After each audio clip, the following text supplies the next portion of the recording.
శాతవాహనుల కాలం తర్వాత, శాతవాహనుల పాలన తర్వాత ఇక్ష్వాకులు పరిపాలించారు.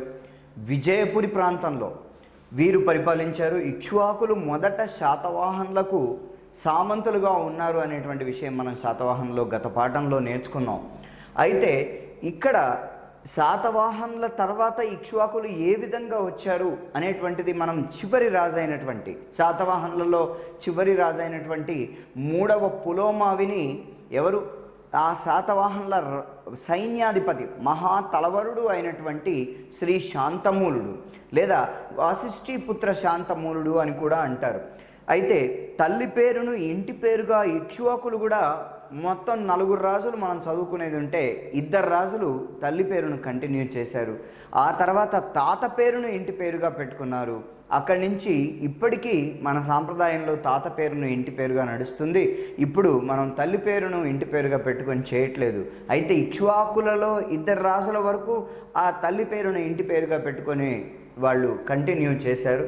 అయితే ఇక్ష్వాకులు ఇక్కడ విజయపురి ప్రాంతంలో పరిపాలించి వారు శాతవాహనులకు మొదట శాతవాహనులుగా ఉండి వాసిష్ఠీపుత్ర శాంతమూలుడు చివరి రాజు అయినటువంటి 3వ పులోమావిని బళ్ళారికి తరిమి ఇక్కడ విజయపురి ప్రాంతంలో విజయపురి అనేటువంటిది ఏంటి అంటే ప్రస్తుతపు నాగార్జున కొండ ఏదైతే ఉందో ఆ శ్రీపర్వతం ఏదైతే ఉందో దానినే విజయపురిగా మనం పరిగణిస్తుంటాం.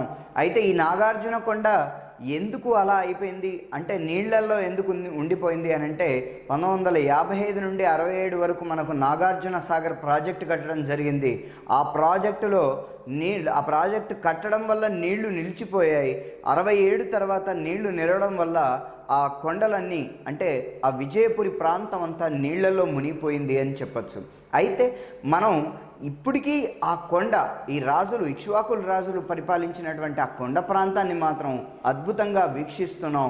అందరం కూడా నాగార్జున సాగర్కు వెళితే అక్కడి నుండి లాంచీలో 1 గంట ప్రయాణం చేస్తే నాగార్జున కొండ అంటే మనం ఈరోజు చెప్పుకునేటువంటి ఏదైతే ఇక్ష్వాకుల యొక్క రాజధాని ఉందో ఆ అద్భుతమైనటువంటి నాగార్జున కొండని ఆ విజయపురిని మనం చూడాలంటే నాగార్జున సాగర్కు వెళ్ళి అక్కడి నుండి మనం 1 గంట ప్రయాణం చేసి నాగార్జున కొండకు వెళ్ళాల్సి వస్తుంది. కానీ చాలామంది నాగార్జున సాగర్ అంటే కేవలం నాగార్జున సాగర్ డ్యామ్ వరకే వెళ్ళేస్తారు.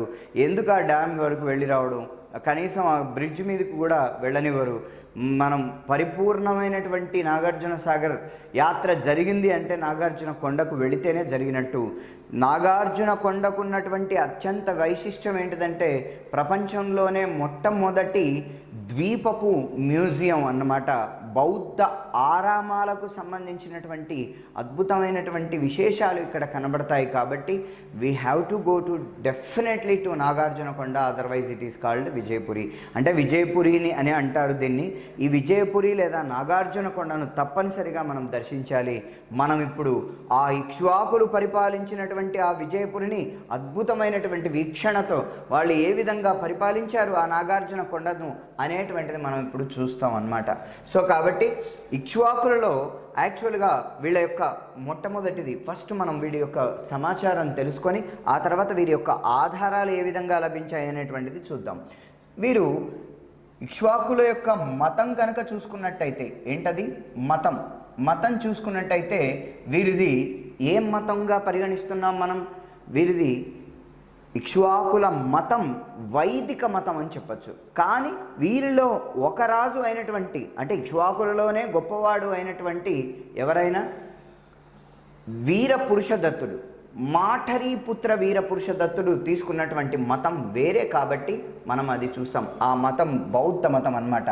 సో మతం కనుక చూసుకున్నట్టయితే వైదిక మతం అని ఉంటుంది, తర్వాత బౌద్ధ మతం అని కూడా మనం చెప్పచ్చు అనమాట. వైదిక మతం, బౌద్ధ మతం, వైదిక మతం, బౌద్ధ మతం. బౌద్ధ మతం ఎవరు? వీరపురుషదత్తుడు పాటిస్తాడనమాట. ఆ తర్వాత వీరు కులం కనుక చూసుకున్నట్టయితే వీరి కులం బ్రాహ్మణులు. వీళ్ళేంటి? బ్రాహ్మణులు అని చెప్పచ్చు అనమాట. ఇక్ష్వాకులు శాతవాహనులు ఇద్దరు కూడా బ్రాహ్మణ కులానికి చెందినటువంటి వాళ్ళు. తర్వాత చిహ్నం కనుక చూసుకున్నట్టయితే వీరి యొక్క చిహ్నం సింహం.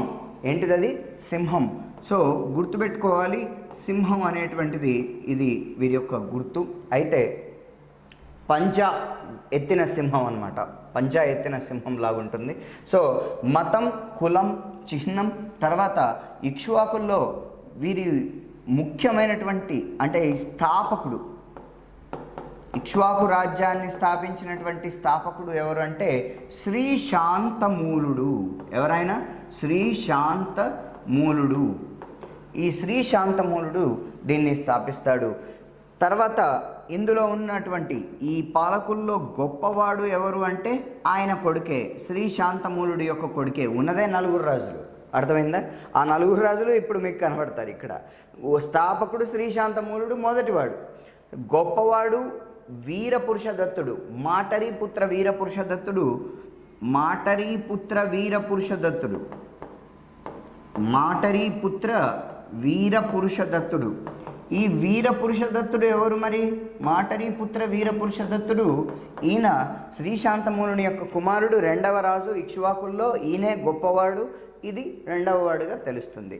తర్వాత ఎక్కువ కాలం పరిపాలించినటువంటి వాడు, ఎక్కువ కాలం పాలన చేసినవాడు, పాలన చేసిన పాలకుడు, చేసినవాడు ఎవరైనా ఈయన కుమారుడు. ఎవరైనా 3వ ఆయన యెహుబల శాంతమూలుడు. యెహుబల శాంతమూలుడు. ఇక చివరి రాజు మనకు లెక్కలకు వచ్చేది ఏంటంటే, చివరి రాజు యాక్చువల్గా 2వ వీరపురుషదత్తుడు అని రాసుకోవాలి మనం. ఈ 2వ వీరపురుషదత్తుడు ఉన్నది రుద్రపురుషదత్తుడు చివరి రాజు. కరెక్ట్గా పరిపాలించింది ఎవరు అంటే పరిపాలనలో కరెక్ట్గా రుద్రపురుషదత్తుడు. కానీ కొంతకాలం రుద్రపురుషదత్తుడు. సో ఈ విధంగా చివరి రాజు రుద్రపురుషదత్తుడుగా పరిగణిస్తాం. సో మతం వైదిక, బౌద్ధ, కులం బ్రాహ్మణులు, చిహ్నం సింహం, స్థాపకుడు శ్రీశాంతమూలుడు, గొప్పవాడు మాటరీపుత్ర వీరపురుషదత్తుడు, ఎక్కువ కాలం పాలన చేసిన వాడు యెహుబల శాంతమూలుడు, చివరి రాజు రుద్రపురుషదత్తుడు. వీరి యొక్క రాజభాష గనక చూసుకున్నట్టయితే ఇది చాలా ఇంపార్టెంట్. వీరి రాజభాష ప్రాకృతం. కానీ వీరి కాలంలోనే సంస్కృతం, యాక్చువల్గా సంస్కృతం అనేది కుంతల, శాతకర్ణి, శాతవాహనుల కాలంలోనే మొదలైంది. కానీ ప్రాకృతం రాజభాషగా ఉంది.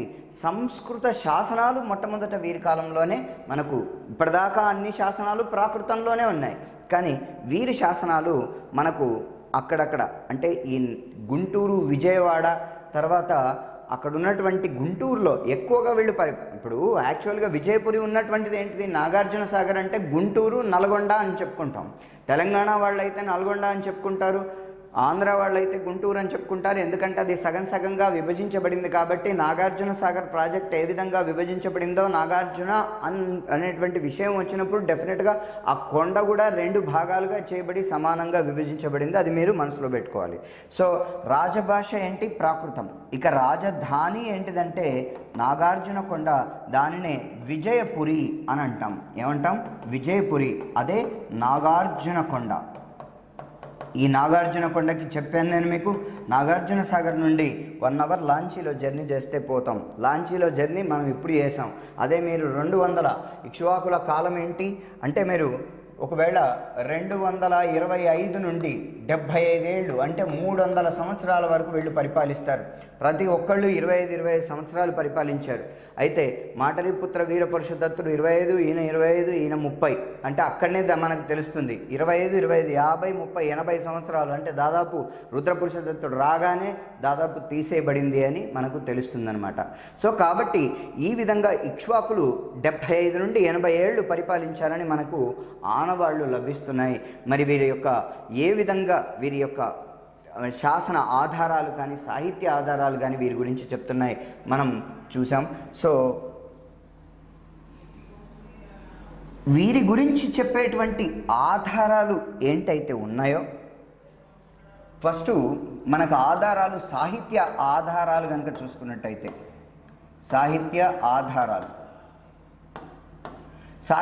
ఆధారాలు చూసుకున్నట్టయితే మనకు ముందు చెప్పేటిది ఏంటిదంటే పురాణాలు. ఏంటది? పురాణాలు.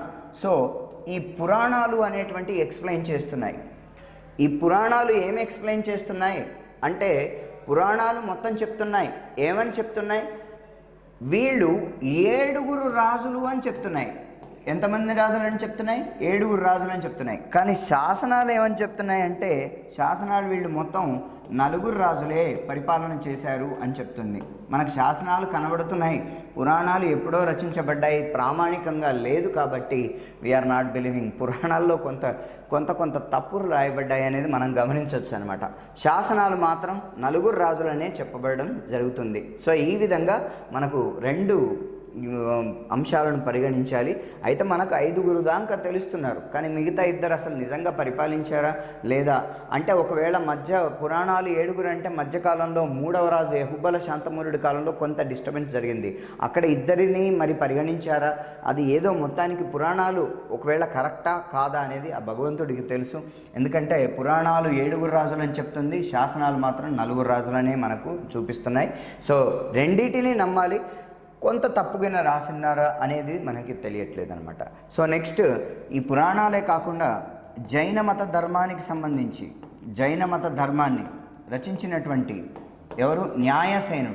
న్యాయసేనుడు కూడా ఇక్ష్వాకుల ప్రస్తావనను తీసుకొని వచ్చాడనమాట. సో మొత్తానికి పురాణాలు ఫస్ట్ కాన్సెప్ట్ అయితే, జైన మత ధర్మాన్ని రచించినటువంటి న్యాయసేనుడు కూడా 2వ కాన్సెప్ట్గా మనం పరిగణించవచ్చు. ఇక 3వ కాన్సెప్ట్లో కనుక చూస్తే, అశ్వఘోషుడు రచించినటువంటి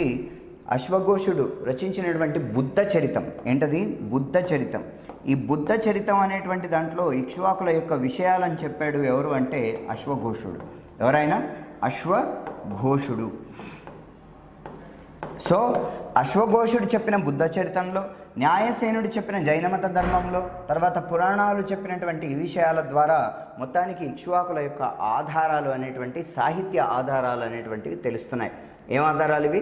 సాహిత్య ఆధారాలు. ఇక సాహిత్య ఆధారాలు కాకుండా వీరి కాలంలో మనకి ఇంకేం తెలుస్తున్నాయంటే, అనేకమైన శాసన ఆధారాలు ఉన్నాయి. శాసన ఆధారాలు వాళ్ళ రాజుల కాలంలో మీకు చెప్తాను.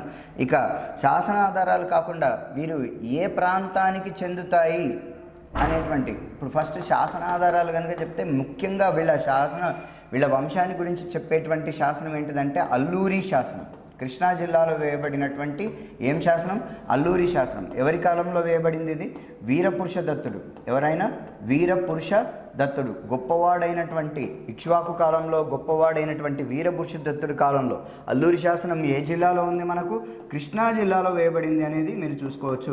కృష్ణా జిల్లాలో వేయబడినటువంటి అల్లూరి శాసనం ఎవరు వేయించారు? వీరపురుష దత్తుడు వేయించాడు. ఈ వీరపురుష దత్తుడు వేయించినటువంటి అల్లూరి శాసనం కృష్ణా జిల్లాలో మనకి ఏం చెప్తుందనంటే, ఇక్ష్వాకులు ఎవరట? ఇక్ష్వాకులు శాతవాహనులకు ముందు సామంతులుగా ఉన్నారు. ఈ వీరపురుష దత్తుడు వేయించినటువంటి అల్లూరి శాసనం ఏమని చెప్తుంది? వీరు మొదట ఎవరికి?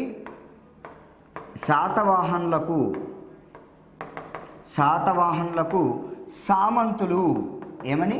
సామంతులు అని వివరిస్తుంది ఇది అని మనం అర్థం చేసుకోవచ్చు. సో ఈ విధంగా శాసన ఆధారాలు కూడా మనకు అన్నీ చెప్తున్నాయి. ఇంకా అనేకమైనటువంటి శాసనాలు ఉన్నాయి. ఆ శాసనాలన్నీ మీకు క్రమక్రమంగా నేను మీకు చూపిస్తాను. ఎవరి కాలంలో ఏమేమి వేస్తారు అనేది చూపిస్తాను. ఇక మనకి ఈ శాసన ఆధారాలే కాకుండా ఈ ప్రాంతీయవాదాలు, మళ్ళీ మనకు శాతవాహనుల కాలంలో లాగానే వీళ్ళు ఏ ప్రాంతానికి, ఇక నెక్స్ట్ పాఠం నుండి అదంతా ఉండదు. ఎందుకంటే సరి అయిన ఆధారాలు దొరికితే ప్రాంతీయవాదాలు అనేటివి ఉండవు. ఈ వాదం వీళ్ళు ఇక్కడ వాళ్ళ అక్కడ వాళ్ళ అనేటువంటివి చెప్పరు. కానీ సరి అయిన ఆధారాలు దొరికినాక ఎవరికి ఛాన్స్ ఉండదు కదా చెప్పడానికి. సో ఇక్ష్వాకులు కూడా వాళ్ళు కరెక్ట్గా ఏ ప్రాంతానికి చెందినటువంటి వాళ్ళు అనేది మనకు తెలియట్లేదు. అయితే రాబ్సన్ అండ్ బూలర్ అనేటువంటి చరిత్రకారులు ఏం చెప్తున్నారంటే, వీళ్ళు ఉత్తర భారతదేశానికి చెందినటువంటి వారు. ఏంటిది? ఉత్తర భారతదేశ ప్రాంతానికి చెందిన వాళ్ళు అని చెప్తున్నారు రాబ్సన్ అండ్ బూలర్ చెప్తున్నాడు. తర్వాత అయా కాదయా అని చెప్పేసి వీళ్ళు కర్ణాటక ప్రాంతానికి చెందినటువంటి వాళ్ళు. ఎక్కడ? కర్ణాటక అంటే కన్నడ ప్రాంతానికి చెందినటువంటి వాళ్ళు అని చెప్తున్నది ఎవరు అనంటే, ఈయన హేగెల్ అనేటువంటి ఒక చరిత్రకారుడు. ఎవరైనా? హేగెల్ ఏం చెప్తున్నాడు? కర్ణాటక ప్రాంతానికి చెందినవాడు అని చెప్తున్నాడు. ఇక్కడ మీకు ఎవరెవరు చెప్తున్నారు అనేది ఇటు సైడ్ ఉంటుంది. ఇది ఏ ప్రాంతానికి చెందినది? కర్ణాటక లేదా కన్నడ ప్రాంతానికి చెందినవాడు అని చెప్తున్నాడు. అదే కె గోపాలాచారి. ఎవరైనా కె గోపాలాచారి ఏం చెప్తున్నాడంటే, అయ్యా కాదయ్యా, వీళ్ళు మొదట తమిళనాడు ప్రాంతానికి చెందిన వాళ్ళు అని చెప్తున్నాడు. ఎవరు? కె గోపాలాచారి. అయితే మీకు అందరూ వీళ్ళు ఉత్తర భారతదేశానికి చెందింది రాప్సన్ బూలర్ అని, కర్ణాటక ప్రాంతానికి చెందింది హేగెల్ అని, తమిళనాడు ప్రాంతానికి చెందింది గోపాలాచారి అని చెప్తే, కాదయ్యా వీళ్ళందరూ ఆంధ్ర ప్రాంతానికే చెందిన వాళ్ళని బిషప్, ఎవరైనా బిషప్ కాల్డ్ అనేటువంటి అతను చెప్పాడనమాట.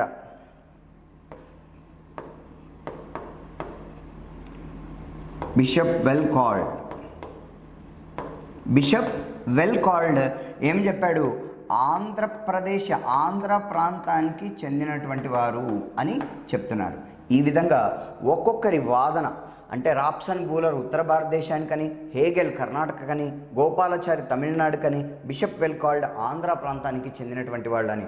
సో ఇవి కూడా ప్రామాణికంగా మీరు అన్నీ ఇప్పుడు ఏవేవైతే మనం చర్చిస్తున్నామో ఆ చర్చలో ఉన్నటువంటి అన్నీ కూడా ప్రతి ఒక్కటి కూడా తప్పనిసరిగా మీరు నేర్చుకునే ప్రయత్నం చేయాలని మనం చేస్తున్నాం.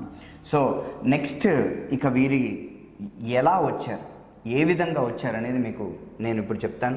ఇక్ష్వాకుల్లో మొత్తం 4 రాజులు ఉంటారు. ఆ 4 రాజుల్లో ఫస్ట్ వాసిష్ఠీపుత్ర శాంతమూలుడు. ఎవరైనా? వాసిష్ఠీపుత్ర శాంతమూలుడు. వాసిష్ఠీపుత్ర శాంతమూలుడు. ఇక రెండవ రాజు ఎవరు అంటే ఈయన కొడుకు, వాసిష్ఠీపుత్ర శాంతమూలుడు కొడుకు మాఠరీపుత్ర లేదా మాధురీపుత్ర అని కూడా అంటారు. మాఠరీపుత్ర వీరపురుష దత్తుడు. వీరపురుష దత్తుడు. ఆ తర్వాత ఇతని కుమారుడు యహుబల శాంతమూలుడు. యహుబల శాంతమూలుడు. చూడండి ఇక్కడ తాత పేరు పెట్టుకున్నాడు, అంటే తల్లి పేరు పోయి తాత పేర్లు ఇక్కడ మొదలయ్యాయి. యహుబల శాంతమూలుడు అనేటువంటిది తాత పేరును ఇంటి పేరుగా పెట్టుకోవడం ఇక్కడి నుంచి స్టార్ట్ అయింది, యహుబల శాంతమూలుడు నుండి. తర్వాత మీకు ఇక్కడ రుద్ర పురుషదత్తుడు అని ఉంటాడు చివరికి. అంటే మనకు శాసనాల ప్రకారం చదువుకుంటున్నాం. సరే, పురాణాలు కూడా మనకు చెప్పాయి. పురాణాలు ఆ విధంగా రాశాయంటే మరి అర్థం ఉందో లేదో అది భగవంతుడికి ఎరక. ఎందుకంటే పురాణాలు ఎప్పుడో చెప్పబడ్డాయి, వాటిని క్రమక్రమంగా రాసింది గుప్తుల కాలంలో. కాబట్టి మరి ఏమన్నా మిస్కన్సెప్షన్ ఆ టైంలో జరిగిందా, సరి అయిన సమాచారం అందలేదా, ఇన్నేళ్ళు మనకు నోటితో ఓరల్లీ ట్రాన్స్మిటెడ్ కాబట్టి మనకు కరెక్ట్గా తెలియట్లేదు. సో ఈ 4 రాజులు పరిపాలించారు. సో ముందు we have to see about Vasishthiputra శాంతమూలుడు. వాసిష్ఠీపుత్ర శాంతమూలుని కాలంలో ఏం జరిగిందనేది చూద్దాం. వాసిష్ఠీపుత్ర శాంతమూలుడు. ఈ వాసిష్ఠీపుత్ర శాంతమూలుడు మనం ఆల్రెడీ ఫస్ట్ అసలు ఈయన రాజ్యాన్ని ఎలా స్థాపించాడు అనేది మనం చాలాసార్లు చెప్పాం. ఈయన 225 నుండి 45 వరకు పరిపాలనిస్తాడు. ఏడీలకు వచ్చేసాం మనం. ఏడీలు కాబట్టి బీసీ అని రాయాల్సిన, బీసీ అయితే బీసీ అని రాస్తాం, ఏడీలు అయితే అంటే మనం ఇప్పుడు 2021 ప్రాంతంలో ఉన్నామంటే అక్కడ చూడండి దాదాపు 2021 నుండి 2000 నుంచి 200 తీసేస్తే 1800 దాదాపు 1800 సంవత్సరాల కింద చదువుతున్నాం. నో నీడ్ టు రైట్ ఏడీ అని రాయాల్సిన అవసరం లేదు. వాసిష్ఠీపుత్ర శాంతమూలుడు 225 నుండి 45 వరకు దాదాపు పరిపాలించాడు. అయితే వాసిష్ఠీపుత్ర శాంతమూలుడు ఏ విధంగా వచ్చాడు నేను చెప్పాను. శాతవాహన చక్రవర్తి అయినటువంటి 3వ పులోమావిని బళ్ళారికి తరిమి విజయపురిని రాజధానిగా చేసుకొని ఏం చేశాడు? ఆయన ఇక్ష్వాకు రాజ్యాన్ని స్థాపించాడు. సో అది మనం ఆల్రెడీ చెప్పాం. ఇతడు ఎవరు? వాసిష్ఠీపుత్ర శాంతమూలుడు. శాతవాహన చక్రవర్తి అయిన శాతవాహన చక్రవర్తి అప్పటిదాకా అంత గొప్పగా పరిపాలించినటువంటి శాతవాహన చక్రవర్తి ఎవరైనా 3వ పులోమావిని తరిమి, ఎక్కడికి తరిమి? బళ్ళారికి తరిమి, చంపేయలేదు, గుర్తుపెట్టుకోండి, తరిమేశాడు అంతే. తరిమి ఏం చేశాడు? విజయపురిని రాజధానిగా చేసుకొని, విజయపురి అంటే ఏంటిది? ప్రస్తుతపు నాగార్జున కొండ, గుర్తుపెట్టుకోండి, శ్రీ పర్వతం అని కూడా అంటారు. సో విజయపురిని రాజధానిగా చేసుకొని ఏం చేశాడు? ఇక్ష్వాకు రాజ్యాన్ని స్థాపించాడు. సో ఈ విషయాలు మనం చాలాసార్లు డిస్కస్ చేసాం, ఇప్పుడు కూడా మళ్ళీ చెప్తున్నాం. సో శాతవాహన చక్రవర్తి మూడవ పులోమావుని బళ్ళారికి తరిమి విజయపురం రాజధానిగా చేసుకొని ఇక్ష్వాకు రాజ్యాన్ని స్థాపించాడు. ఫైన్, బాగుంది.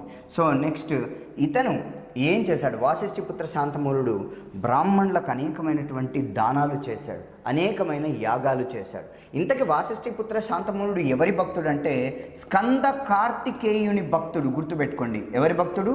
స్కంద కార్తికేయుని భక్తుడు. స్కంద కార్తికేయుని యొక్క భక్తుడు. ఇది చాలా ఇంపార్టెంట్. సో ఎవరి భక్తుడు? స్కంద కార్తికేయుని భక్తుడు. సో ఈ స్కంద కార్తికేయుడు ఎక్కువగా వీళ్ళంతా కార్తికేయ స్వామిని అంటే కుమారస్వామిని వీళ్ళు పూజించారు అని తెలుస్తుంది. సో కాబట్టి ఎక్కువగా ఇక్కడి నుంచి మనం అన్నీ కూడా చూడొచ్చు. వీళ్ళ ఎక్కువ కుమారస్వామికి సంబంధించినటువంటి అన్నీ కూడా మనకు కొన్ని నాణాలు కూడా అక్కడ లభించాయి అన్నమాట.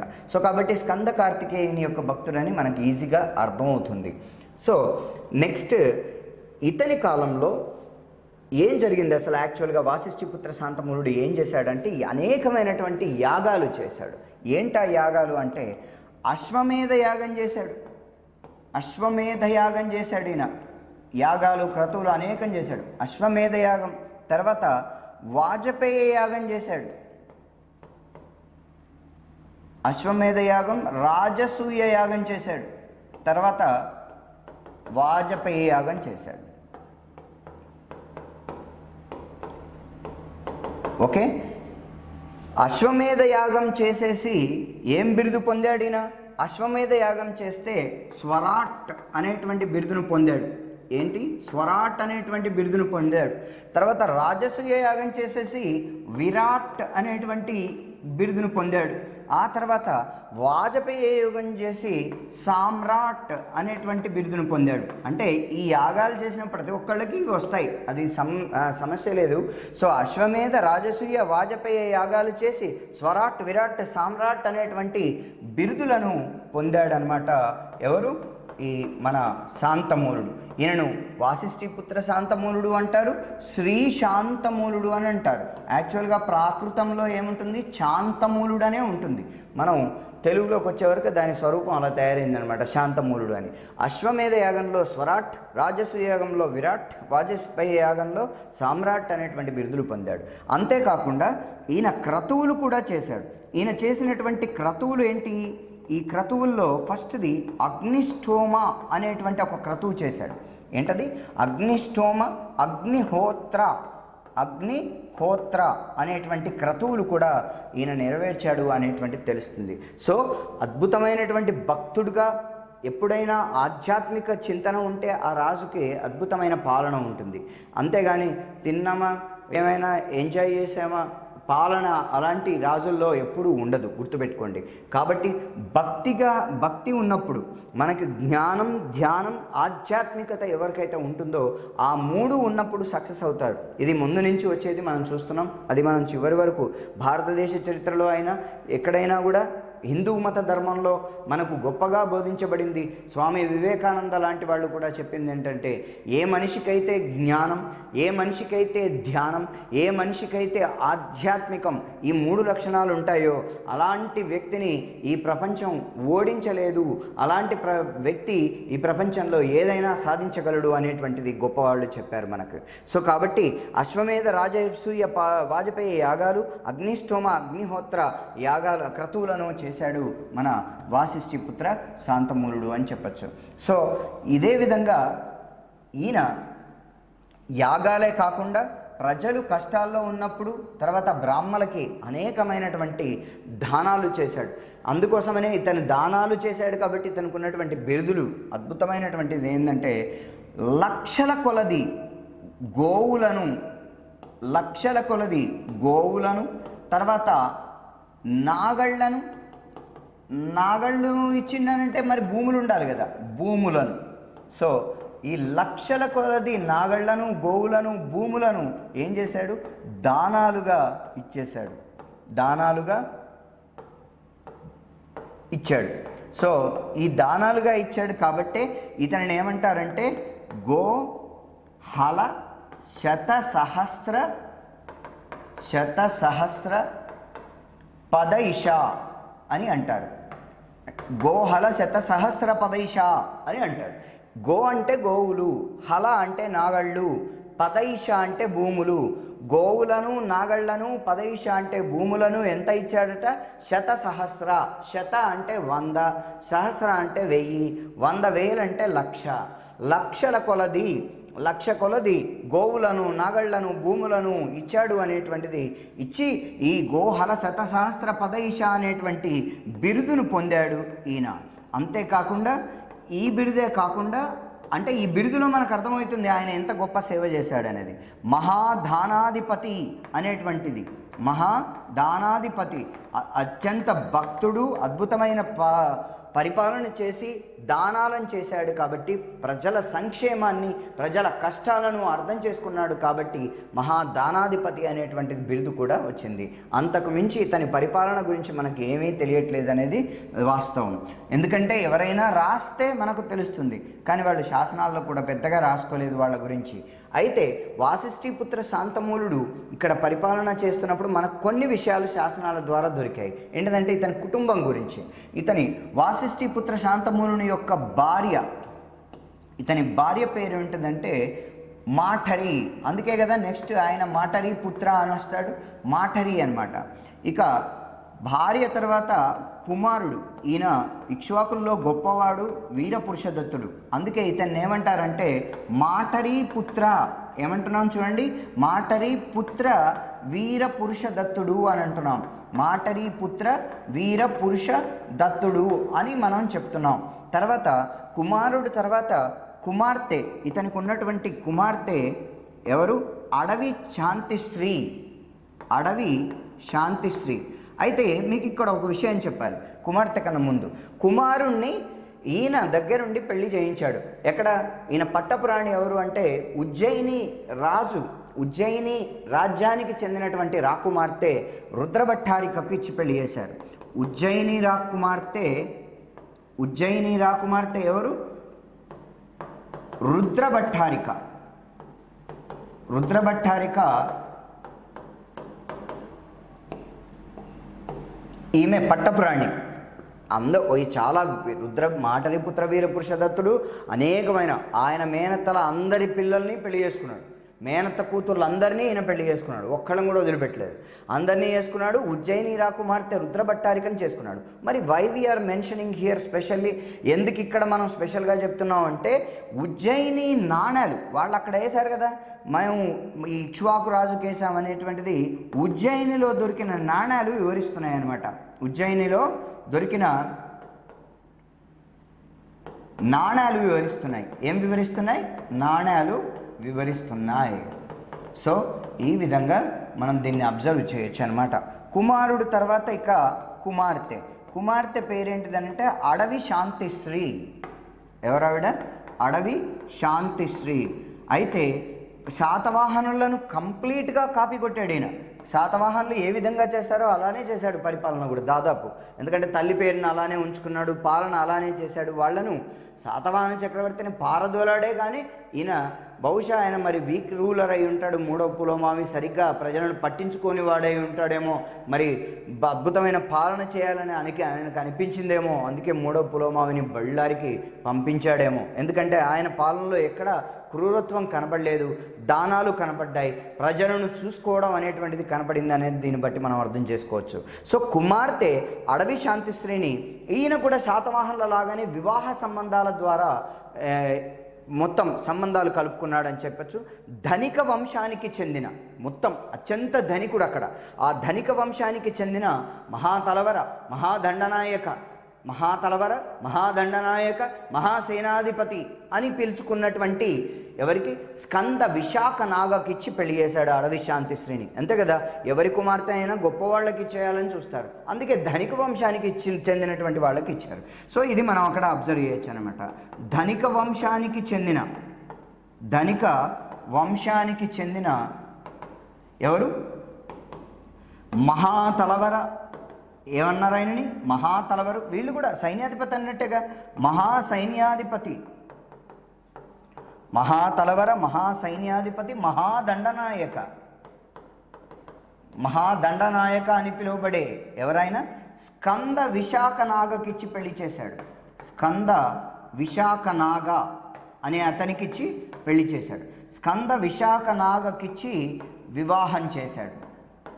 సో ఈ విధంగా ఎవరు కోరుకోరు గొప్పవాళ్ళు అని, తన కుమార్తెను గొప్పవాళ్ళకి ఇవ్వాలని ఏ తండ్రి అనుకోడు చెప్పండి. సో కాబట్టి అడవి శాంతిశ్రేణి ధనిక వంశానికి చెందిన మహాతలవర, మహాసైన్యాధిపతి, మహాదండనాయక స్కంద విశాఖనాగకిచ్చి వివాహం చేశాడు అని చెప్పచ్చు. ఈ విధంగా భార్య మాటరి, కుమారుడు మాటరి పుత్ర వీరపురుషదత్తుడిని ఉజ్జయిని రాకుమార్తె అయిన రుద్రభట్టారికకిచ్చాడు. ఉజ్జయినిలో దొరికిన నాణాలు వివరిస్తున్నాయి. కుమార్తె అడవి శాంతిస్త్రీని ధనిక వంశానికి చెందిన మహాతలవర, మహాసైన్యాధిపతి, మహాదండనాయక ఆయన పిలువబడినటువంటి స్కంద విశాఖనాగకిచ్చి వివాహం చేశాడు అనేది మనం తెలుసుకోవచ్చు. అంతేకాదు ఇతనికి 2 సోదరీమణులు కూడా ఉన్నారని మనకు తెలుస్తుంది శాసనాల ద్వారా. సో ఆ సోదరీమణులు ఎవరు అంటే, ఎవరు సోదరీమణులు, ఇతని యొక్క సోదరీమణులు